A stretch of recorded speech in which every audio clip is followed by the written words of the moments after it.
We're back to talking ball on this week's episode of the Indie Ball Report podcast.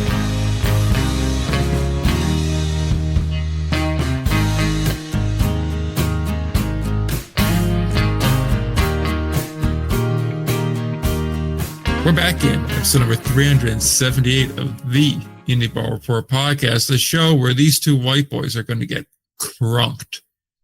Catch a little motion.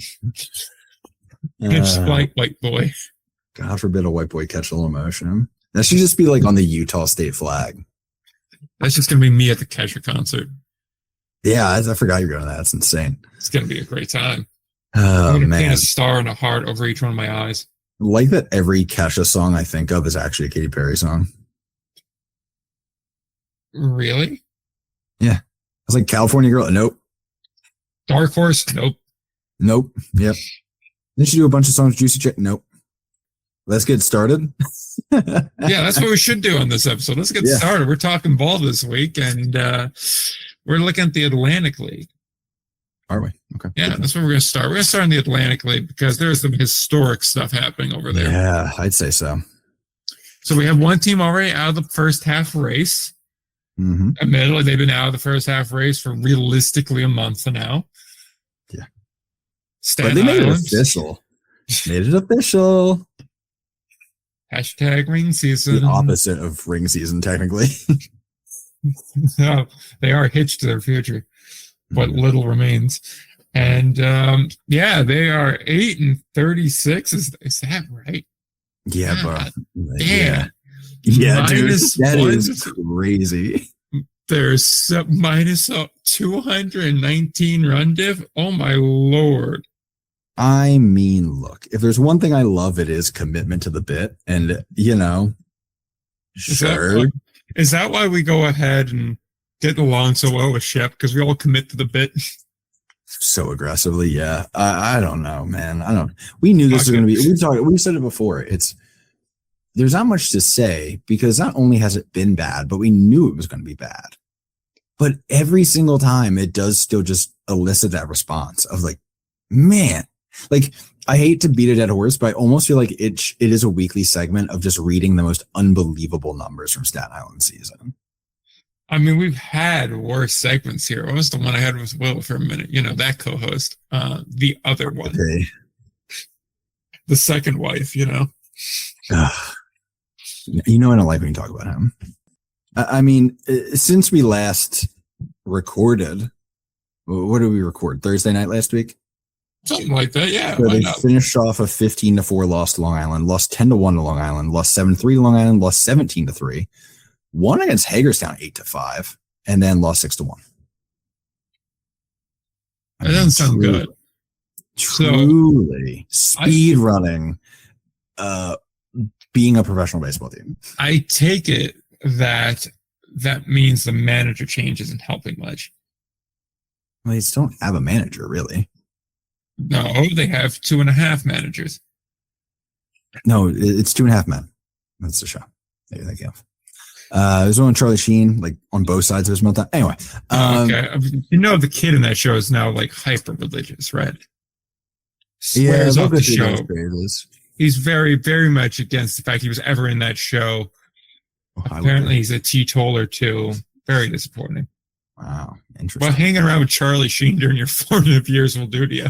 Yeah, he'll throw you on a pretty aggressive loop there. I mean, I don't even know where to find the craziest. Like, what is the craziest stat from them? In fact, they've only scored, like, the lowest run total in the league is 183 at Staten Island. You have to go 50 runs higher to find Lexington. What are we doing? That's unbelievable. One of the softest hitting teams in the league. What about their attendance numbers, which is what they admit to? But I've been working on a project the past couple of weeks that suggests, it's worse. Sitting at a home average attendance of 858. Yeah, I real number. Yeah, brother.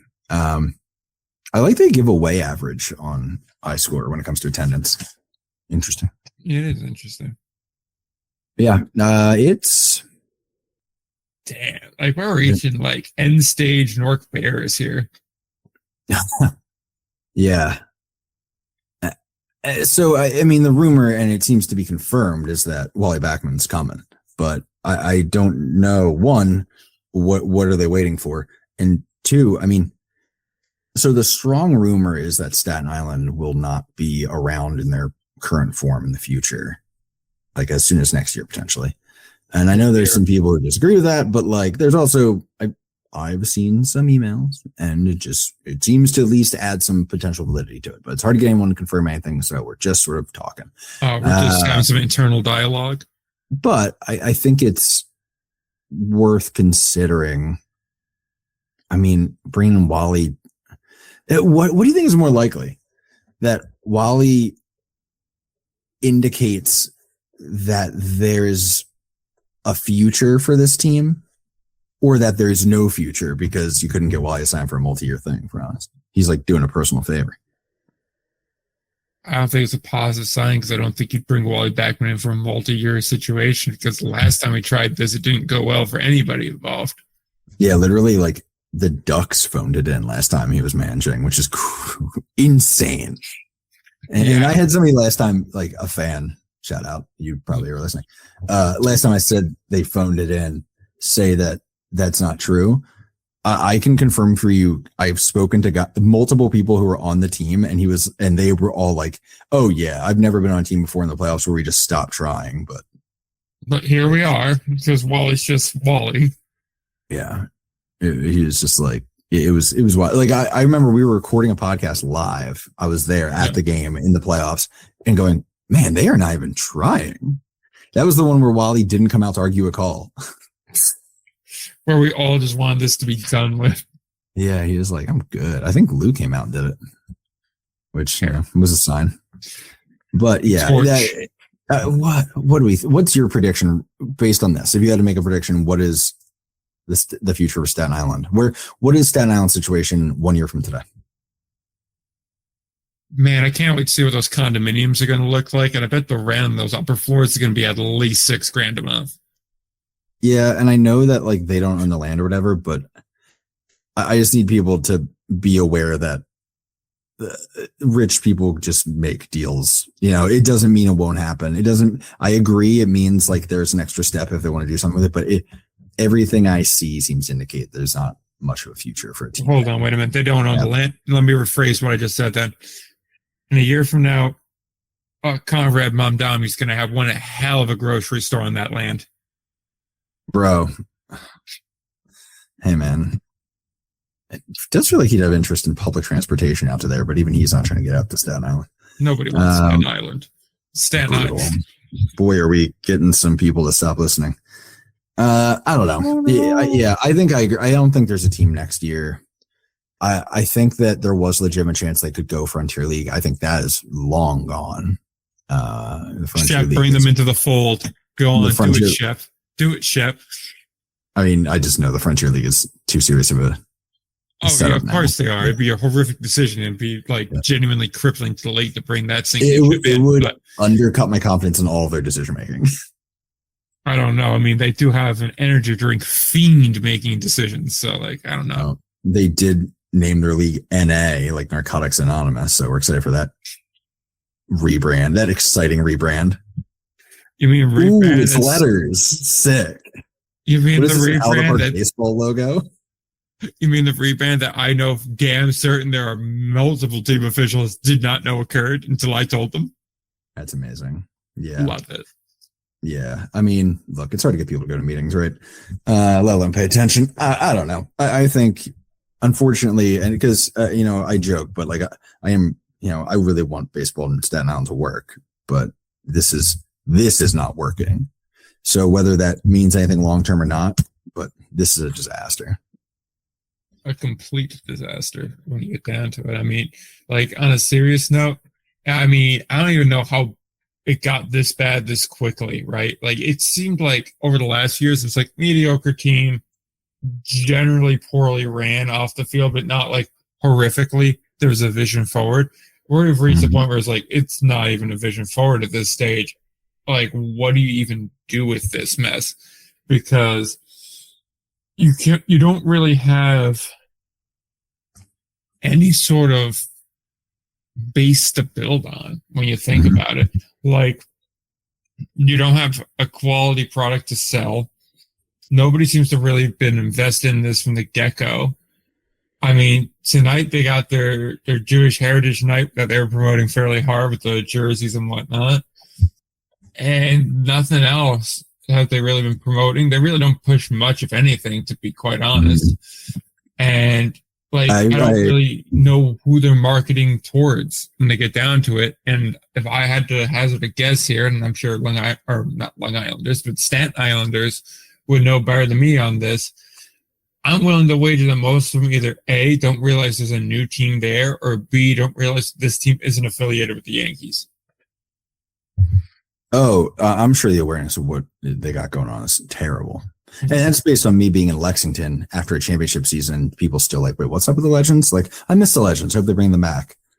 We're like, never left. Are they amateur ball? Like, I know that they got broken up with by Major League Baseball. So what is there other than that? Like, the amount of, I continue to mention this because people have the idea like people don't care. They'll just show up to games. There's a population of people who do that, but like, there needs to be in one of those markets, like former affiliated markets, and there's going to be more of them. Like, you need to put a ton of focus into explaining this team is back. It's indie ball. It's different. It's legit. The level I remember the number of times I had conversations with people baseball fans, like, you know, at Little League fields talking about like, oh, you know, it sucks because, you know, the team was so good. And now like the level of player, they just can't get anymore. It's like they were low A. Now they're got double and triple A talent, and they just murdered the whole league the season before. What are you talking about out here? And they were like, really? Like, yes.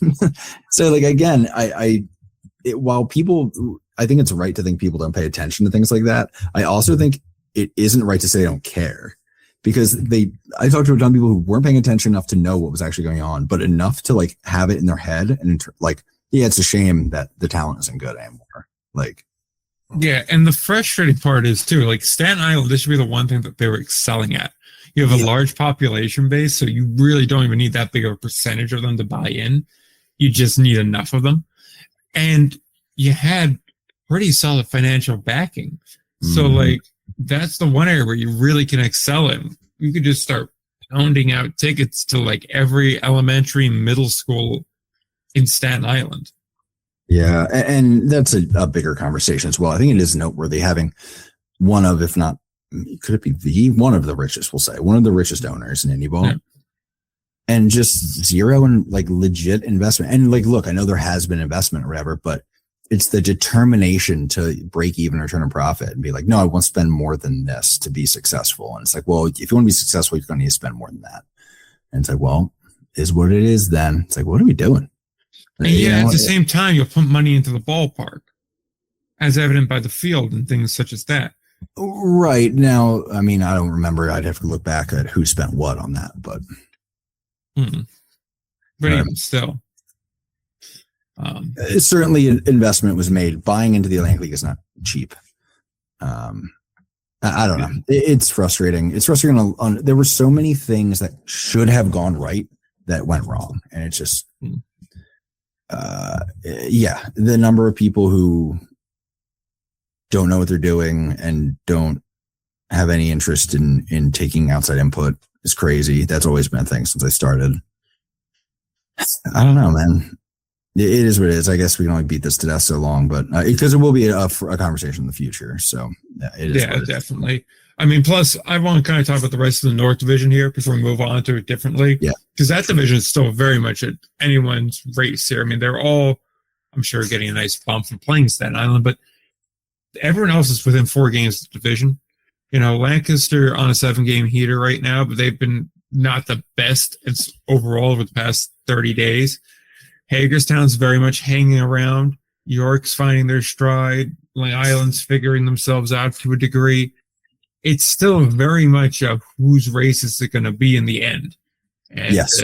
I don't know if it's going to come down to just who you have to play, or if someone's going to get hot at the right point while someone else just kind of stays level. But everyone else is playing really good baseball in division right now. So it's going to be curious to see who winds up taking this thing.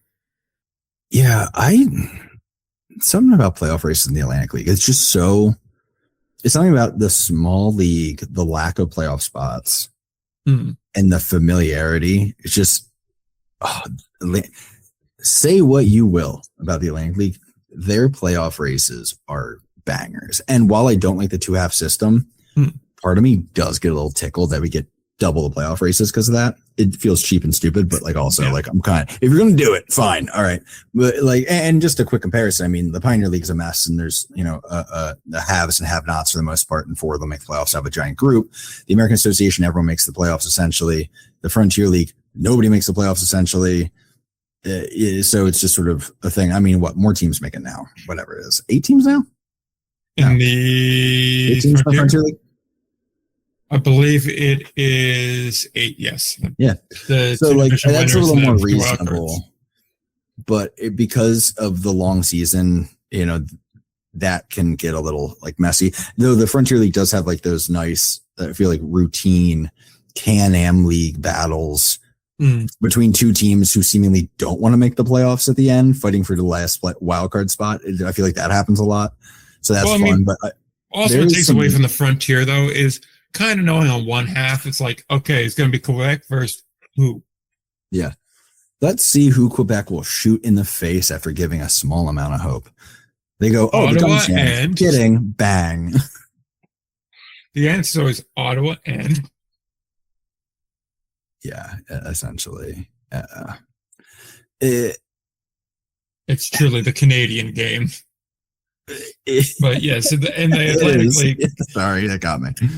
Yeah. In the Atlantic League, though, it is nice where you'll always have one good race, whether it's for a wild card or for a division. You'll always have one good race. You'll also have South Division races where it's like, okay, so it's Southern Maryland in the first half. Mm-hmm. Yeah. Barring a major mistake by them, it's going to be Southern Maryland, but it makes the second half interesting. So good because we're always watching the war between Gastonia and High Point, and that war's not happening. You know what takes the edge off though? Well, I think we will see it. I think we'll get there. I think neither team is that far off. Gastonia's on a weird stretch, but we'll see. I think they are looking longer term is my feel for them, and I think High Point. I wouldn't count out High Point too. My main thing is I don't know that. Impressed by them though. Oh, I agree. I don't think. Like they just don't do anything that really inspires me. Right. I'm sure injuries are part of that, but it feels like we've had a large uptick across the board in injuries this year. So I'm not sure how much I could chalk that. Yeah, I should reason that. I see High Point as a team that can and probably will also add as the season goes on. So I expect them to compete. Yeah, I'll be mad if the one year that it would come down to, because Gastonia versus High Point was always fun, but in the end, whoever lost the first half would get the second half. Yeah. That was basically the way it worked. So, it wasn't always the case, I guess, because Charleston snuck in the one time, but we kind of know what to expect, especially going in. So it's nice to see, all right, guys, you're going to have one half to get this done. Potentially, we'll see. Things change fast, but you're going to have one half to fight for this. Go. We'll see. It could be interesting. I don't know. I think. Yeah, I don't know. I think it's going. I'm trying to think if High Point's actually going to get together, and I feel like they probably will. But yeah, Southern Maryland run away with it. But yeah, there's something about that North Division. It's so intimate. Those teams have been around for so long. That's the other thing. A lot of history up in the North. Lancaster, York, and Long Island just in dog fights every year. Damn, all right, getting crazy out here. Oh damn, they found bullets. Yeah. Do we think Lancaster's a legit team? As the last point before we go to the American. I've been meaning to run I have an RPI formula, which gives us a better idea because I should run them through that because I can't figure it out, right? Because it feels like they're inconsistent, and they every single time there's a moment of clarity. I'm like, I get it. I see it now. And they're not only, are they getting results, but lineup's good, but the results they get, it makes sense. Let me back it up. They win 4. They start that win streak by winning 5 games in a row against High Point. And it's okay, but then they play Staten Island and they keep winning, but Staten Island sucks. And High Point then continues losing. It's wait, what even was the High Point stuff then? And then they lose 3 to Southern Maryland. Again, it makes sense. Long Island and lose one to Gastonia. We're okay, so they're not good. And then they take 5 straight off of Gastonia. So we're like, okay, never mind. And then they take 2 off of York, but then Gastonia is still playing like crap. So I'm like, wait a minute, maybe those wins didn't mean anything. I can't tell you. And that's why I'm literally just going to try to pull some numbers on it, and I'll see if I can follow up. Maybe I'll post something about it later, because I have no idea. I'm also trying to figure out Hagerstown still sitting 2 games behind them. What does that mean? What are we doing? Who are you, Hagerstown? It's fascinating, man. There are so many interesting wrinkles to the teams in that league. Also lost in this conversation is, what are the Long Island Ducks? They're 25-19. They're 4th in the division somehow, but they're 25-19, 4 games out. But they're also kind of wonky, and they play Staten Island a bunch, but they haven't played them a bunch yet necessarily. What does it mean, Nick? Oh, they've definitely gotten less hateable since a certain car collision, but maybe the room's been doing better too since then. I'd be curious to see the before and after record. But I mean, they're another interesting one, right? Where they're beating up teams where you expect them to beat up, and then they do decent against York, and they do decent against Lancaster. But we just said we don't know what Lancaster is. Dropping game to Staten Island will always look bad. Then they get waxed by Southern Maryland. Well, not really waxed. They have -3 with 2 losses, so that's not really getting waxed. That's not doing good either. I think they're a perfectly above average team. I think that's ultimately where a lot of the teams in this division lie. And I think the hardest part here is it's like being in a division with a travel team where your record's going to be a lot more inflated. So if you're just taking off of that, and you're taking off of kind of easy judgment stats, like your runs scored, things you're giving up, that kind of thing, you can't really make an accurate assessment because, well, there's been 36 free wins handed out to only 8 losses. I mean, they're about as calm waters as you could ask for when you go and play Staten Island. So that definitely affects the North more than the South. And if you ask me potential-wise, I would say the teams that are currently 25-19 have better potential than the 2 teams that are above them. But the 2 teams that are above them are winning the games that matter. I think in the end, I'm going to still hold firm on Hagerstown, which is a team I was not expecting to be holding this firm at the beginning of the year. I think they're going to want to take in this division. I think Lancaster's going to fall just short. I think York and Long Island are the teams you're going to watch in the second half. That feels possible. Yeah, but there's still 3 weeks on that front. So who's to really say? I have a feeling, by the way, that New York City economic development, whatever, I think probably threw a lot of money at the renovation, by the way. Anyway, circling way back to that topic. Yeah, we can do, I don't know. I always feel like we're not going super in depth on things, but we've had multiple weeks in a row where we're just kind of like, we don't have a ton of time, or we have not been super focused on a couple of these things. So I'm like, I don't know. Yeah, and I mean, there's other things I want to get to this week. Yeah, and true. I feel like in the American Association, which is where we're going to go to now, Lake Country is definitely the first of those things to talk about. I mean, 14-game heater at the moment. Offense is really cooking for them. They have 2 of the best power. Yeah. It finally happened. They finally got them 8-2. Oh, damn. Yep, it happened. You were so blinded by Kansas City hanging 3 tutties on Fargo. Plus an extra point and a field goal. Chiefs 25. Vikings 9. Fargo's not really close to the way. It's the Vikings territory. No, Moorhead, Minnesota. Yeah, I guess. Sure. It's in the heart of the Red River Valley. It's 3.5 hours away, isn't it? But I couldn't name a closer team. I feel like there's not one. I'm thinking too hard about this. Jayhawks 25. Bison. Fair enough. They would never. Yeah, no. They're both Division 1 FBS programs now. Oh my God. Anyway, yes, all counts though. Plus 75 on that run differential. By far the best in the league by about 30. That's a plus there.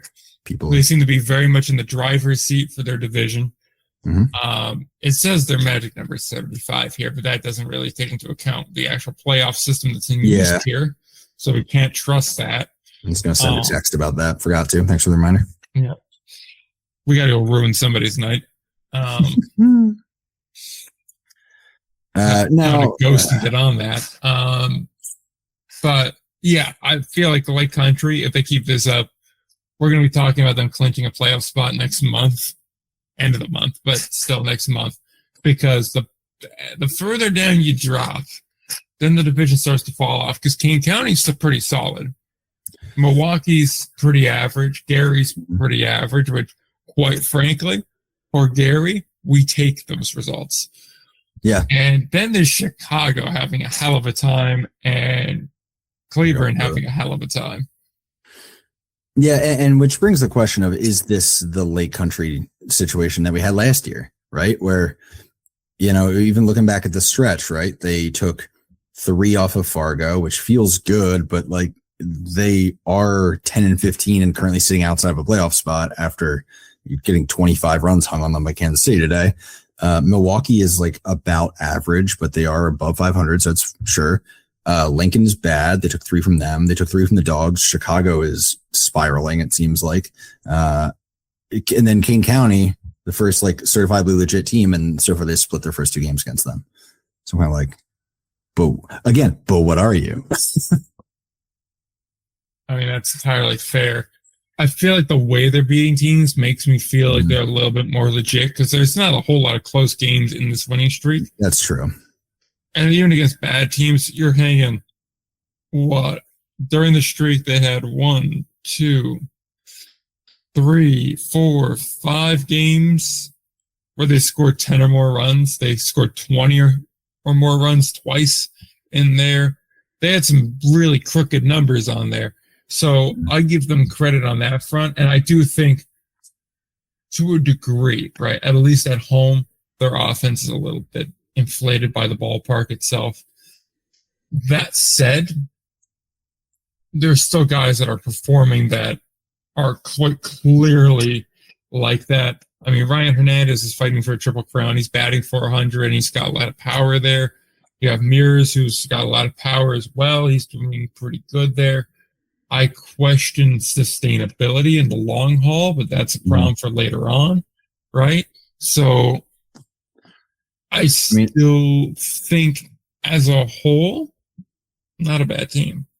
I was going to point out, too, just how good this lineup is. I mean, Ripken Reyes, Dom Johnson, Ray Zuber, Ryan Hernandez, Josh Mears is what they rolled out today. It's gross. Ryan Hernandez, by the way, is still slashing 400, 495, 824. That'll work, dude. That's fine. It's one where if you don't have the type of guy on the mound who can just operate through a lineup and doesn't need to rely on, pitching around guys or, just straight up avoiding guys, like, you're going to have trouble. And there's enough of that in this league where I think Lake Country can really collect wins just by having a solid offense and good pitching. Yeah. And that's not to diminish anything. I'm saying, like, that is a well-built team. That's kind of where I'm going with that. Oh yeah, no, it's definitely well constructed here. Why is stolen base its own tab? I know. That's frustrating. Dom Johnson, 19 bags already. Beautiful. Yeah. I'm not, overly impressed with the pitching staff so far. Luke Hansel, so hot right now, every time. He's looked good, but the rest of the rotation's not blown me away. I forecasted that to be a potential concern before the season, and I think it is. They don't have a lot of strikeout guys, and the issue with that seems to just be a lot of guys putting the ball in play and making it work. So, I mean, I'm just looking between, I think they got at least 2 starters. I mean, Cancellieri and Pilot both are striking out less than 7 per 9. And they're giving up more hits than strikeouts. Like, it's kind of where I start to look at guys and start to worry. That feels like something that could be a concern, especially as you see teams more. You know what I mean? I definitely hear that. I just wonder. I think the offense, like you said, from the construction of the roster, will be able to hold up long enough to bail them out on it. Yeah, that's fair. I think postseason wise where it gets to be more of an issue. But that's so many months away. That's what, 3 months away. And when you get to that point, you're going to have bigger issues than familiarity and whatnot there. I definitely think that just looking big picture long term here, they're in arguably the best spot in this league to be in, just because I don't see how they're not one of the top 4 teams here. I agree. I think a lot could go wrong, and I think they could even have a couple guys leave and they'd still be in the top 4 in this league. I mean, so much would have to happen. Like, I'm just trying to pull back the standings here. I mean, if you think about the climb and the number of moves Chicago would have to do to threaten Lake Country, and Lake Country has an 8.5 game head start on them. Yeah, I don't see it. I mean, I see Cleburne as more of a threat, honestly. I see Cleburne as having more potential to improve during the year. I don't know if they will. I don't know if they have that heat to them with their current staff down there. But I'm thinking back to Stan Clyburn in Southern Maryland, and I don't. His team tended to have a skill set for improving a bit as the year went on because they fine-tuned a little bit. Like they would take some random dudes every year and just make it the nastiest bullpen out of it. It felt like based around the normal guys. And then, but you rarely saw him picking up guys who could really, that were big additions. I felt like, there weren't game breakers going there. I think this Chicago team needs that, at least if they were going to compete with, as I said, Lake Country, which we're talking about Lake Country. Could they possibly fall out? I don't think so. I think too much would have to happen, but yeah. Just dunking on Chicago for no reason while talking about how good Lake Country is. That was fun. Sorry. My bad. Not sorry. Going to the West. Gary needs some ball games, by the way, because they just went from 11-8 to 11-12 in 4 days, and I'm not happy. Yeah, there is a regression here. I mean, this roster still is still a work in progress here, but even still, I mean, over the last 2 years, 3 years, how long did it take for them to get to the 10-win mark? Oh, yeah, for sure. So even if they were to play at this pace the rest of the way home in this division, playoff team. But if they were able to play essentially 45 and 55 baseball, I'm sorry, as a Railcat fan, how are you not accepting that? I mean, after everything from that's huge.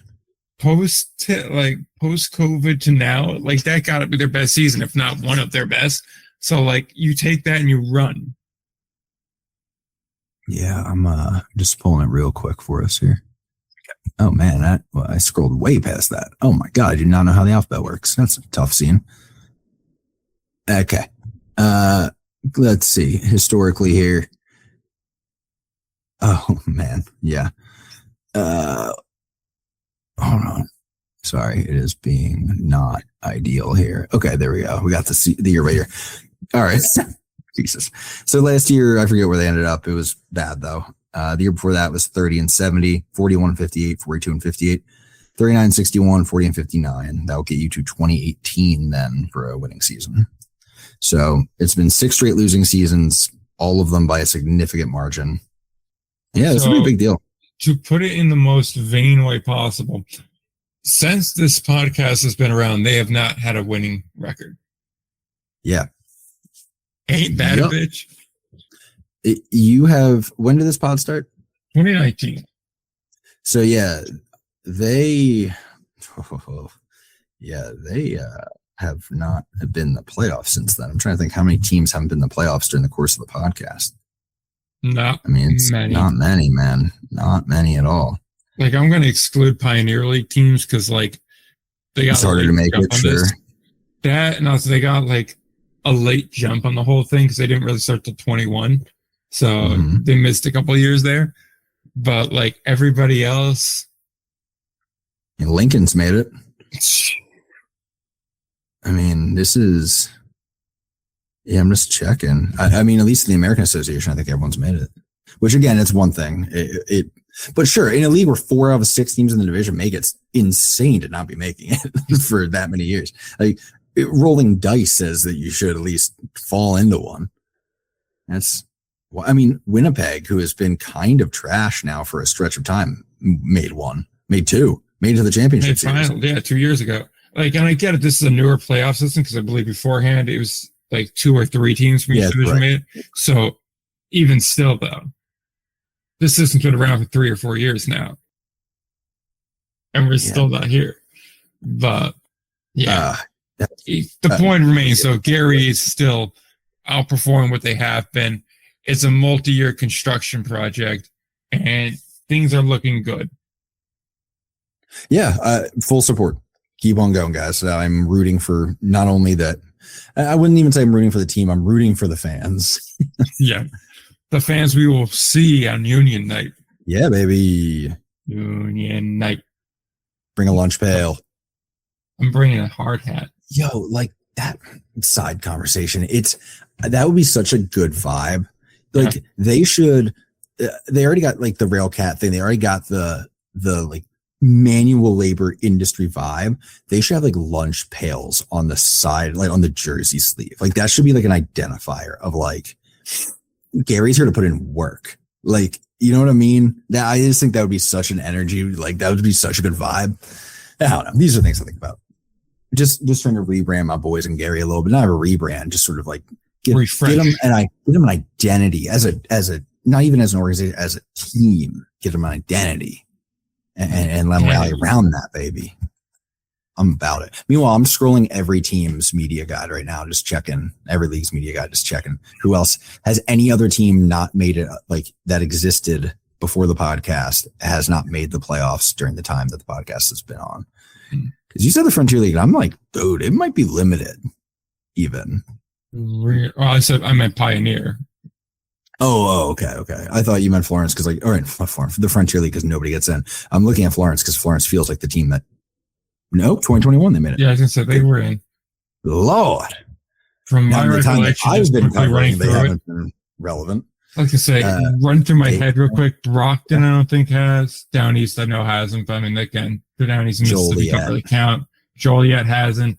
Three Rivers has not. Hey, that's about it. Lake Erie's done it a couple times. Even River City did it before they folded. Oh, that's crazy. Doesn't matter. I think Southern Jersey did it too.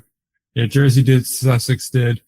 Tri-City has several times. Ottawa several times. Have. Obviously, New York. Others have, but only. Oh no. Only 3 times. Yeah. Ottawa, yes. Yeah, Lake Erie, Washington. Evansville did. Florence did. Quebec hasn't missed the playoffs. Oh, obviously, yeah. The Windy City has not. At least I don't remember them making, I should say. I don't think they were. Schaumburg obviously did several times. Trois-Rivières made it in 2019.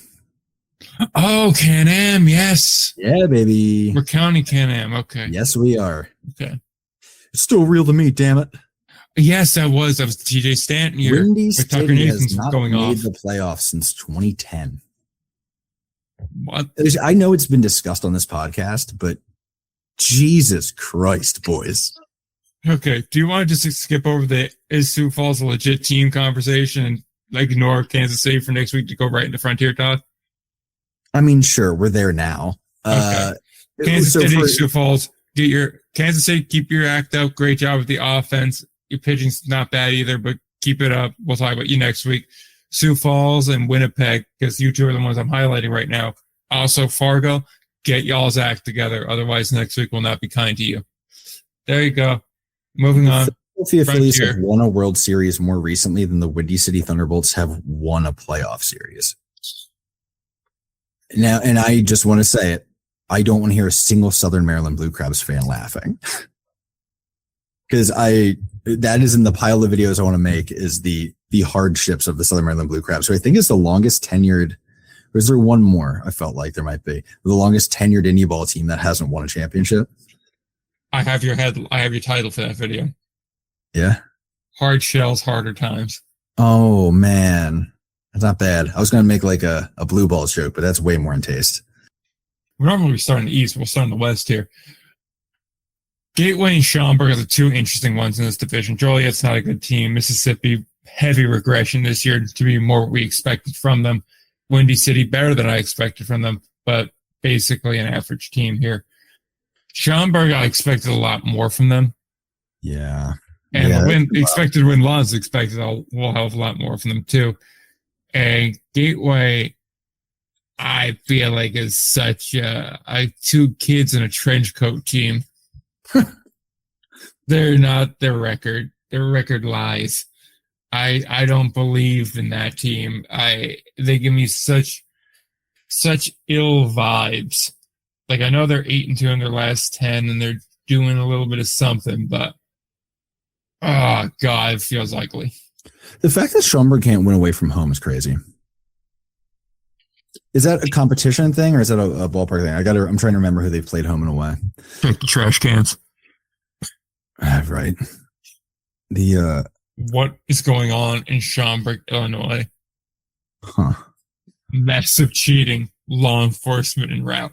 How long is this damn season now? Is it like 102 games? 104, I thought. Oh, well, something like that. That's too many damn games. It wasn't that funny. I don't know why that got me to laugh. I mean, if they continue, so I always look at the pie fag, like the expected win-loss, and go, okay, so based on how they're playing, they realistically could/should have that record. If they were to then play to that ability the rest of the way, they'll end up at 57 or 58 wins. It's not bad. I mean, I'm trying to remember if that should win the division or not. I look at the teams they're playing here, and the answer to the question is teams with a winning record are beating their ass, and they also got swept by Joliet once. Ooh, can't have that happen. And honestly, that sweep was pretty bad, and it was on the road. It was 9-1, 7-2, 8-7. Like after that last game, that's a brutal bit there. But yeah, like Evans, they did have a winning. They won against Evansville. I will give them that. Which admittedly is probably the weakest of winning record teams. Still a good team, but not like that, like the other ones are, at least in my opinion. So like I will give them that, but Gateway's taking them to task. Florence is taking them to task. Washington's only lost one game and 2 series against them.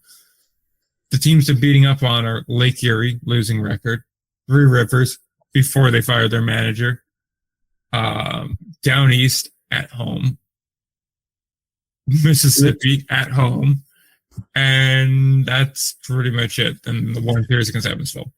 Looking at the expected win-loss thing again, it is interesting that they took 2 out of 3 from Evansville, because Evansville, while Schaumburg, I think, has the biggest gap in a negative direction to like the wins they were to be expected to have versus what they actually do have.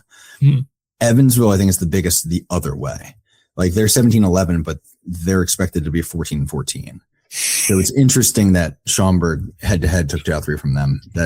Does that tell us something? I don't know. That's just the theme of every episode now. I think, though, that's the goal now. That's what they expect now. But here's the thing. This is the real question here. Is that West Division? Oh, I'm dying. Oh my God. Is the West Division like done? It's just Gateway or Schaumburg? Here's the thing. I don't trust Gateway. Yes. And I believe Schaumburg will come alive. I think I'm going to say yes, it is, which is not the direction I thought I was going to lean when I started that sentence. But I'm saying that because I don't think Mississippi has it in them right now. Mm-hmm. And I don't think Joliet has it in them either. I think those 2 teams are kind of out of it, which means the only other team that's really still in it, which, damn, only 30 games into your season already being declared dead. That's brutal. That's going to be a tough 2.5 months. But Windy City's then the only real challenger. And, like, let's be real. We just said about how long it's been since they've been in the postseason. We really think this is the team to do it? Right. Because there's a couple things there. I mean, that just reminded me of a couple points, I guess. So in order, I'll say I do think, Windy City is a weird, concerning team. I think they had like a weirdly hot start, and they're riding a lot of that. They started 7-3. So since that point, they are 5-13. And I think that's more true to what we're seeing there. Because since then, they've lost a series to Mississippi. They've been swept by Evansville. They lost a series to Joliet. They split 2 with Evansville. They lost a series to Florence. They lost a series to Joliet, and they just lost 13-0 to Washington. So I think that's kind of what we're looking at there. Now, here's the question, right? So we have Gateway and Schaumburg in a fight for first in the West. Washington seems, I don't know, Washington seems good. Washington seems like they could pull away with the Central Division. So that means we're going to have a fight for 2 wildcard spots potentially between Evansville, Florence, and the loser of Gateway Schaumburg. Do we think both, what are the odds both Evansville and Florence can block Gateway and Schaumburg from getting a wildcard spot? I really don't believe in Gateway right now. So, problem is, I don't think. I know you don't believe in Evansville or Florence either, do you? Because here's the thing: they haven't done anything worth believing in how many years. But now we got Toby Hall running the show over in Florence, so it's a little bit different here. There's some magic with Toby Hall, by the way. The number of Florence dudes I hear from who are like, I would die for this team right now. I'm like, okay. I could see it, though. He was a rallying guy, and like there's a reason why Bobby in his house condition at that time brought Toby in alongside of him. And Toby, honestly, it got a really rough deal with what step in and take over, and did a pretty damn good job of it. So I could definitely see when it's him starting from scratch in a far more ideal starting block. Yeah, I could see that being the case here. So like, I kind of believe, especially in sport, in the power of vibes. Because like, shit, look at the Knicks. They're not that good of a team. They rattled off 13 straight and pulled a 29-point comeback out of their ass. So like, you know, vibes power teams. Same here. I kind of believe vibes are going to get Florence into the postseason. And like, I mean, Evansville is really kicking ass at home, but again, I wonder who they're playing there. That's right. I wanted to look up Schaumburg's road situation. That's one. Kind of scattered. Good teams. Was it? Good teams. They play good teams. Okay, got it. I'm just seeing Florence played Evansville. They got no hit night 1. They lost 3 to them. They lost another one, but then they won 2. And they did so fairly comfortably at one point. So I don't know. Those are kind of evenly matched teams. That's interesting. I'm a believer in this Florence team. Now, that said, they are beating some bad teams. I mean, they swept Schaumburg, count it. They took 2 out of 3 from Windy City in that crackhead game, that 2019 dumpster fire. Dropped 2 out of 3 to Washington. That tracks, but they're beating Jersey, and they're doing it in a very Florence way, 17-12, 14-8. Fun. We're playing football. I love that for them. I prefer to think that's lacrosse myself. But more crackhead baseball scores out of Florence than like an average Pioneer League team at this point. Because like half the league isn't scoring in the fun way. As soon as you said like their schedule isn't that great, the little parrot on my shoulder started squawking. Only playing your schedule. Only players on your schedule. I hate that. Here's my other question. Ready? I'm going to complicate this further here in a second. Is there any chance we see life out of Lake Erie? Yes, but they've forgotten how to hit again. I know. It's so disappointing. What a backtrack. I mean, goddamn. It's pretty bad. They're scoring like a nerd at the school dance. Not happening. Yeah. You're so stupid. I mean, I'm just looking at the roster again, checking the lineup out. It's good and they don't hit. And we're like, yeah, they need a big hitter. And then it's like, hey, guess what's a factor? The wind. Pavin Parks is just not doing it right now. And also I saw him have 4 errors in a game the other day. He's had 8 errors so far. Sir, you're the third baseman. Hold on. Pavin Parks, hold on. He's not the third baseman, I don't think, because he is looks like 19 putouts and 34 assists and 8 errors. Jail. Is it the yips or do you need a surgery, brother? Like, what is going on there? Continuing. The lineup. Well, in total fairness, there were some of his teammates did try to hit him. They just keep missing. Jared Watt. Yeah, I mean, I'd say there's like 3-4 legit hitters in this lineup on a given night. That's not going to get done. Though part of me is like, try to maybe sling a deal with Windy City, get a couple of these boys out there. You know what I mean? Like, whatever. What are you putting up 20 runs for in a loss with Windy City? What's the point? This player to be named later is going to help you so much. I mean, yeah, just PTBNL these guys and to send them right back in the offseason if they want. And like, whatever. I mean, I'm saying Windy City put up, what was it, 3 games, and they had, oh my God, it was 1 million runs that happened, I think. 101 runs in 3 games. You walk into the locker room and go, you boys are going to love Cleveland in the summer. 101 runs in 3 games. Like, look, again, 2 of them were in Florence, but Jesus, I mean, that offense put up how many? 62 runs in 4 games. Hey, they lost 3 of 4. No, they split those games. I mean, at a certain point. At the hazard of getting bogged down on Lake Erie talk. Yeah, sorry. I'm talking Windy City. So I'm real bogged down. At the hazard of getting bogged down on teams we already discussed. Fair enough. Washington being very good despite off-the-field issues. Very impressive. Right. The plus 76, also very nice. I do want to briefly mention the Eastern teams in this. In this league, the Atlantic North, I'm going to bookmark for another day because there's about 4 teams that got to figure out what's going on there before we discuss them. Also, Quebec, congratulations on making the postseason yet again. Love to see that from y'all. 21-7. Already up by a week. Sickos. I want to talk about the drunk tank division. Do it.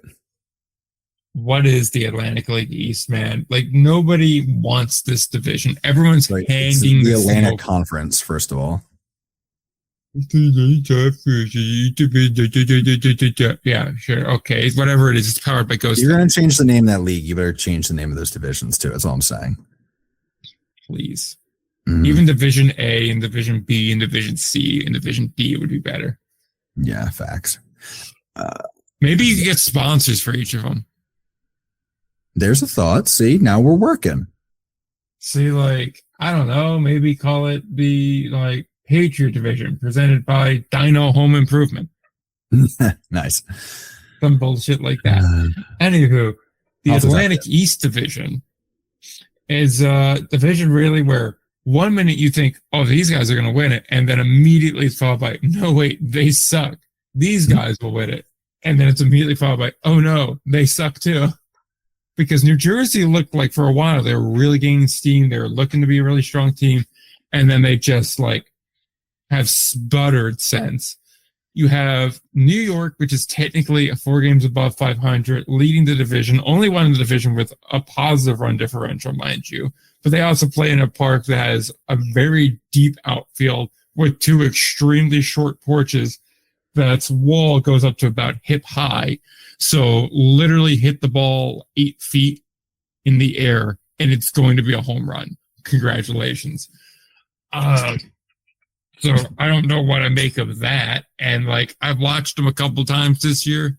They're not bad, but they're not overly impressive. And they just lost their starting catcher and one of their lead run producers in Scanlon. So I hope Jason Agresti remembered his pads, because guess who's behind the dish, brother? And hope you brought your cup, bud. Get that glove down. But then you're left with Sussex, which is just really like partially injury problems, partially cannot win on the road. They, again, I've watched them a handful of times. I think they're a little bit better than their record says, but calling them anything more than a 500 club is probably generous to them. And then there's Down East, which has honestly been a very positive surprise. And that record could be 2 or 3 games better. They've lost a couple of really close ones in there too. Like, I may be crazy for saying it, but I don't count them out in winning this division. They're 2.5 back right now, and they've at least been the most consistent of these neurotic drunks. I mean, I don't really believe anyone in this division is going far, per se. Quebec is going to be going out of the Atlantic half of the league. So that much I feel extremely confident in. the messed up part is there's going to be two of these teams that make it because only Ottawa is going to slip into a playoff spot on the other side, and some other team is going to make it just like last time and get shellacked by Quebec, and then we're going to be left with like some disgusting mess from there. But yeah, I'm low key kind of rooting down East in this. The problem is, at the moment, you kind of just have to outpace Brockton, it feels like. And it's not exactly like Brockton setting a fast pace. Right. And I think I think Brockton's on pace for another year where it's like, okay, we're competitive. And that's good, especially considering where they started. But like long term, I think it's not the move. For the 10-minute mile team. Now, I don't mean to sound alarms for people here, but I am now watching Tri-City. I think they might be back. They're back to at least being teams they should beat. They've won like 5 of 10, I think maybe 6 of 12, even 3 in a row. Could Tri-City be accurately described as the Frontier League's New York Mets? In many ways, I think so. But I would say, I'm sorry, it requires quick math, which is 2 words that aren't necessarily my forte, right? But they are 3.5 games out of a playoff spot right now. They're sitting behind the New Jersey Jackals. Would you bet on them to not catch the Jackals if from 3.5 games back with about 70 to play?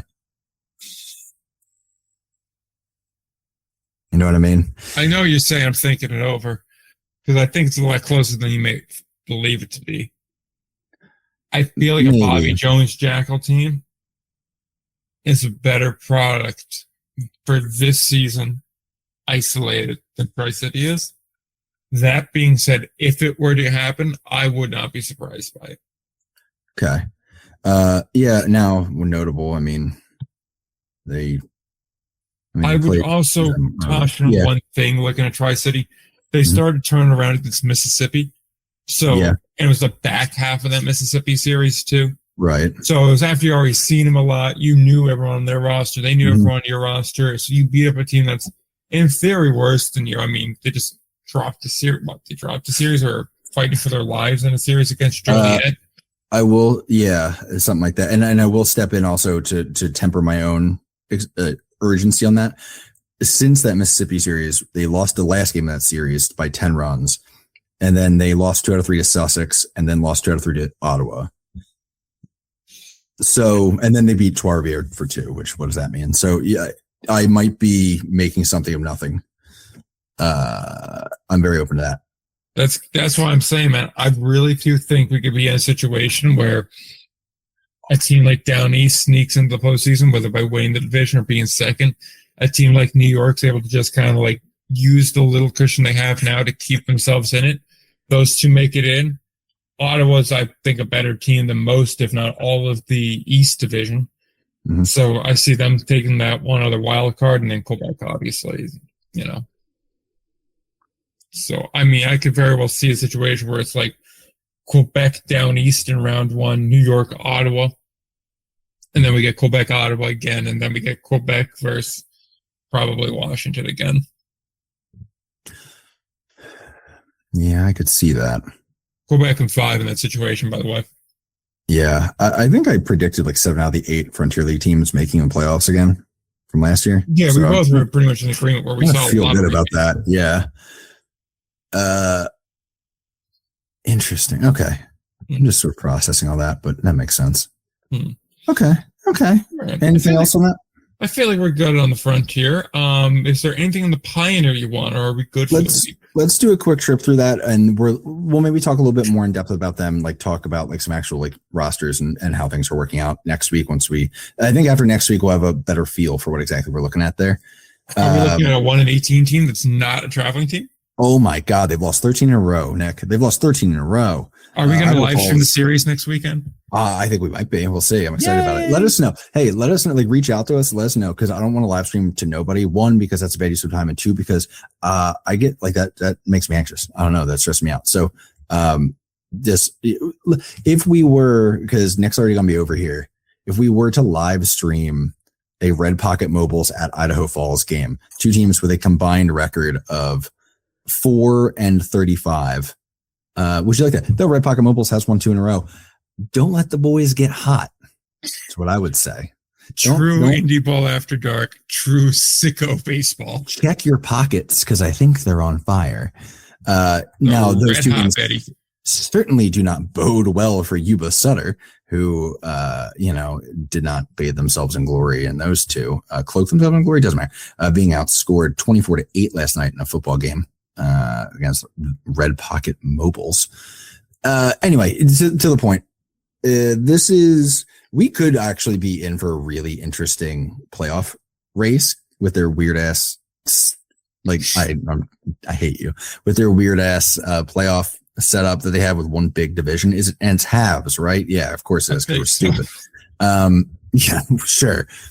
You're asking me if I know anything about the Pioneer League. What are we doing? Yeah, right. Fair. So for those who aren't paying attention along to the Pioneer League, Nick, that's you. Sure. So far, the headlines are that Long Beach Coast is leading the way with a 16-4 record, but 6 of those games were against Red Pocket Mobile, so hard to tell.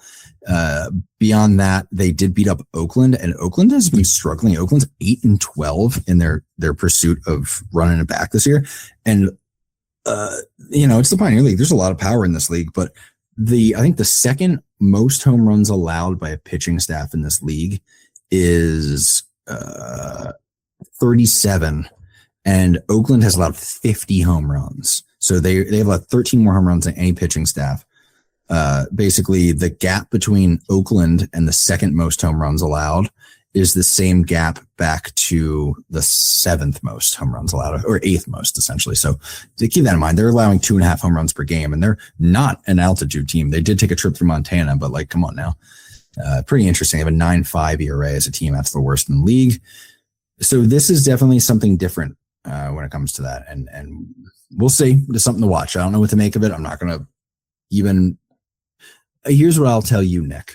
I will watch a couple Oakland games this week, and I will come back with a report on the Oakland Ballers next week and what the hell is going on. Are they in trouble? Are they fading fast, or are they going to be fine? We'll give it an idea there.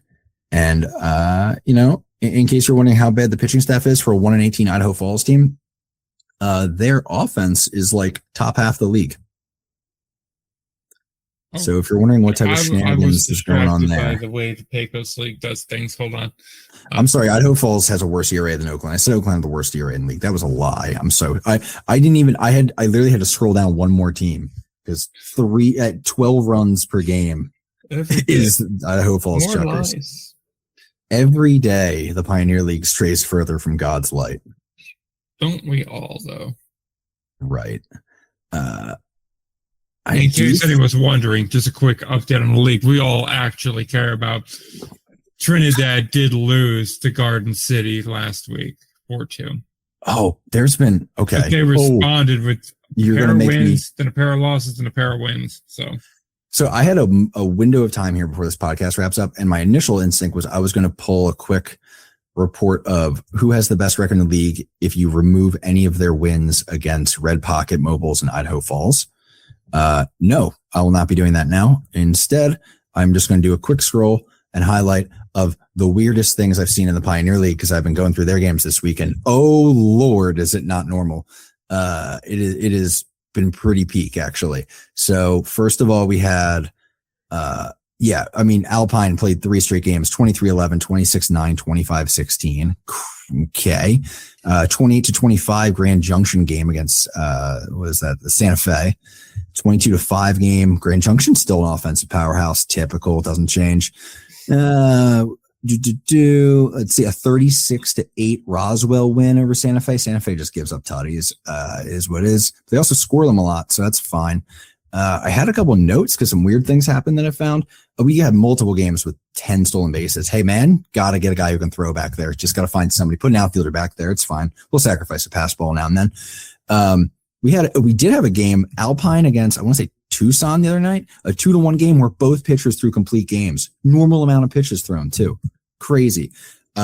North Platte, though, put up 17 runs the other night on 7 hits. 17 runs, 7 hits. I am a little 7. confused on something here as I'm trying to navigate the website to just cut right in the middle of what you're doing here. I'm not seeing a stat that I'm looking for. Okay, what are you looking for? Quality at bats. I hate you. Dude. I'm not seeing that though. 17. You need to hear what I'm telling you.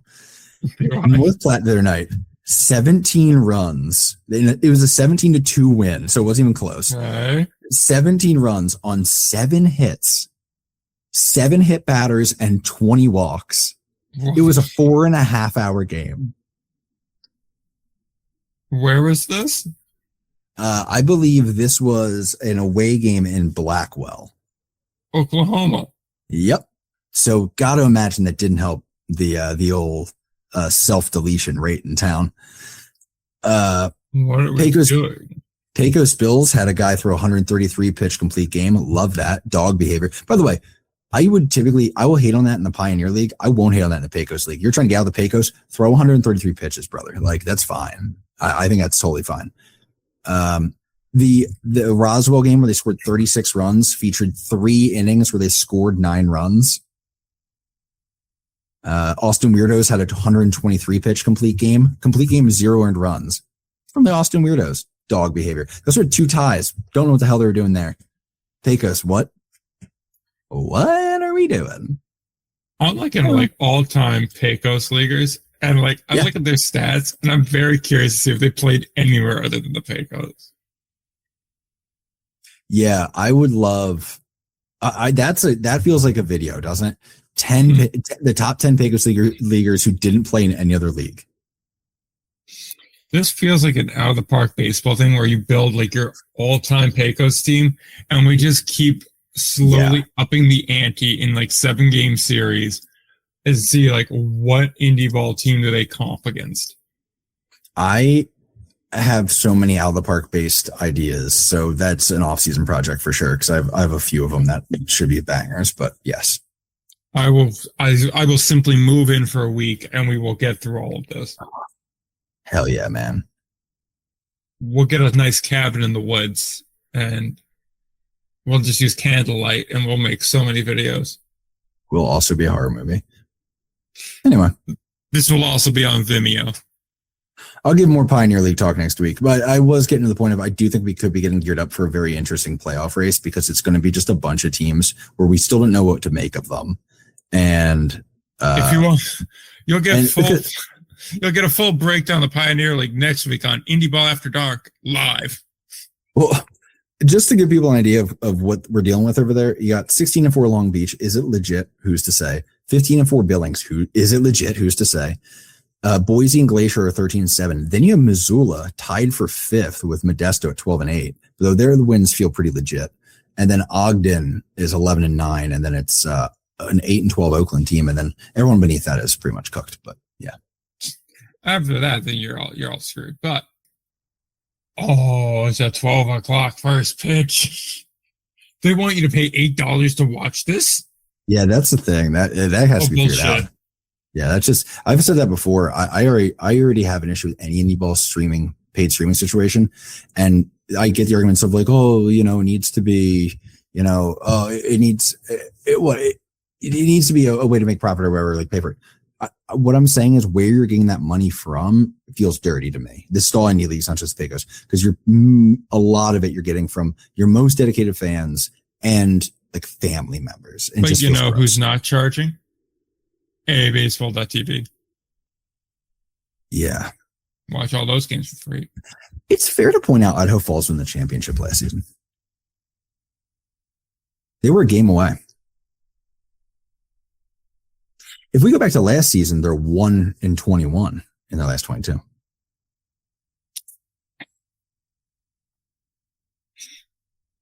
Is that the advanced stats? Sort of. I don't think it's that advanced, though. I don't think it's the direction this is going. All that to say, here's what I'll do. I'm going to bring a report back on Oakland. I'll do a little Pioneer League grind work for you because I know you won't do it, and that's what I can bring to the table here. Thanks, I got into it to do sicko stuff, so I'll do this. I'll bring you back an Oakland report, and I'll bring you back an Idaho Falls report on how this happened. Because remember, they had a 2-0 lead last year. Yeah, they did. What do you say we wrap this up? Because we thought we were going to wrap it up a half hour ago. Yeah. Yeah. Oh, what were we doing here? I think you were going to be telling people what you got going on and where to find it because you were wrapping it up. I have no idea. Indie Ball Nation, Instagram, YouTube, Twitter, Spotify. I was going to try to bring a fun fact for this week, and then I got really caught up in some Pecos League stuff, which I feel like everything I brought to you from the Pecos League this week was a fun fact. So count it. Indie Ball Pod, Indie Ball Report, everywhere else. Breaking news: the German guy who's been traveling around America for the World Cup found a Bass Pro Shops.